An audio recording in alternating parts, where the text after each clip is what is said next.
பண்ணி எவ்வளோ பேர்னால அப்ளை பண்ண முடியாது. ஸோ அவங்க எல்லாருக்குமே நாங்கள் ரெக்கக்னைஸ் பண்ணி அவங்களும் இந்த பிளாட்ஃபார்மில் கொண்டு வரணும். அவங்களும் இந்த பிளாட்ஃபார்மில் வேறு அவார்ட் வாங்கிட்டு போகிறது இல்லை, அவங்க தொடர்ந்து எங்கள் கூட பயணிப்பாங்க. ஸோ அந்த மாதிரி கொண்டு வரலாம் அப்படின்னு சொல்லிட்டு இதை முன் உதாரணமாக அவங்க கொண்டு வந்திருக்காங்க. இதை வழிநடத்தி கொண்டு போகிறது நாங்கள் எல்லாருமே டீமாக பண்ணுவோம். தேங்க்யூ. சென்னையில் எங்கே மேடம் பண்ண எங்கே இருந்து ஏரியா பண்ண முடியும்? சென்னை, கம்ப்ளீட் சென்னைங்க. இப்போ அவர் அட்வைஸ் பண்ணார் நார்த்து சவுத்து, கொஞ்சம் எக்ஸ்ட்ரீம் நார்த் எக்ஸ்ட்ரீம் சவுத்து.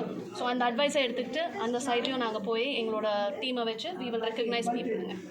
7 வருஷமா அவார்டு கொடுத்துருக்கீங்க. எத்தனை பெண்கள் இன்னும் முனைப்போட வந்து பார்ட்டிசிபேட் பண்ணுறாங்க அவார்ட்ஸ்க்காக கேட்குறீங்க? அவார்ட்ஸ்க்காக ஸோ நிறைய பேர், ஏன்னா இது வந்து நாங்கள் ஆல் ஓவர் தமிழ்நாடு பண்ணுறதுனால ஸோ நிறைய நாமினேஷன்ஸ் எங்களுக்கு ரிசீவ் ஆகுது. ஸோ நாங்கள் ரிசீவ் ஆகிற நாமினேஷன்ஸ் பார்த்தீங்க அப்படின்னா லைக் என்டர்பிரனர்ஸ் அப்படின்னா இப்போ இந்த நிறைய பெண்கள் வந்துட்டு தொழில் முனைவராக இருக்காங்க. ஸோ அது அந்த தொழில் முனைவர் அப்படின்றது மட்டும் ஒரு கேட்டகரி கிடையாது. ஸோ அதனால அவங்களோட சொசைட்டி பெனிஃபிட் என்ன அப்படின்றதையும் நாங்கள் பார்ப்போம். ஸோ இந்த மாதிரி நிறைய க்ரைட்டீரியாஸ் இருக்குது. ஸோ நிறைய பெண்கள் வந்துட்டு அப்ளை பண்ணிட்டு தான் இருக்காங்க. Okay, thank you. தேங்க்யூ.